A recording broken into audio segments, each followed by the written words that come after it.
In the meantime, the faux meat company Impossible Foods is betting plant-based protein will provide some relief from this crisis. The company announcing that it's now expanding to Europe, to the UK, where I am now. Joining us is Peter McGuinness, the CEO of Impossible Foods. Peter, I want to talk about this food crisis in just a moment, but first of all, welcome to the UK. What took you so long, and where's my burger? Thank you, Guy. Impossible is a relatively young company, so it's not like it took a long time. We launched chicken nuggets and our pork products in the U.S. Within the last year, and they absolutely just took off. In fact, our chicken nuggets are the fastest growing chicken nugget in the U.S., and that gave us the inspiration to bring it to the U.K. And we have a lot of avid, rabid fans in the U.K., friends and fans that kind of go on our social feeds.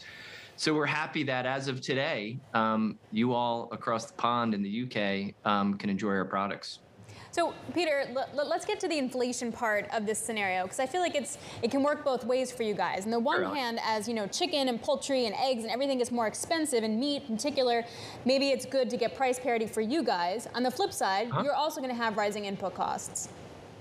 Yeah, and I think that's quite an equation there, Alex, right? So look, animal products have gone up, particularly beef, 30–40% in the last year.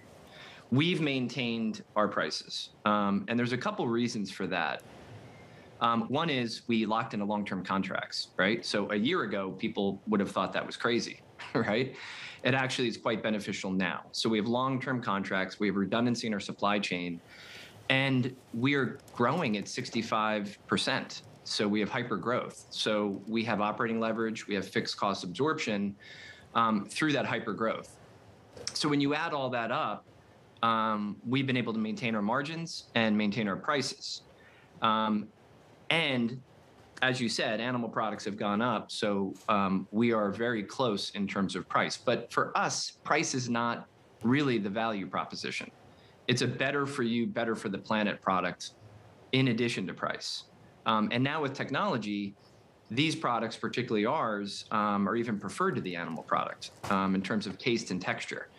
So if you can get it, taste, texture to the animal product, and it's better for you, zero trans fat, zero cholesterol, no antibiotics, no hormones, and you can actually be better for the planet, particularly when it comes to climate change, that's a good value proposition. Peter, there is, though, gene editing, and you're doing that, and that is the reason why I can't enjoy the burger, but I can enjoy the nuggets. And I'm wondering, as this food story, this food inflation story develops, whether you think Europe is going to have to change the way it approaches these rules. No, I think food regulation is a good thing, as long as it's not overly imposed or too slow, right? And heme is in our burger product, and that comes from the roots of plants. And we will get heme approval. It's natural, it's plant-based, but we have to go through the motions and through the regulation. And we've done that in many other countries. So it's not a matter of if, it's when. And so the burger will come, Guy, but in the interim, you can enjoy our chicken nuggets and our pork products. Let's talk about the market conditions for a moment. S&P is now up by 0.3%, the NASDAQ 100 up by 1 percentage point. But it has been incredibly volatile in a very difficult market environment, particularly for companies that have recently IPO'd, for SPAC companies, et cetera. And I'm wondering how that's impacted either your business model, how, if you need to raise any more money, what those conversations are like. Yeah, Alex, it's a great question.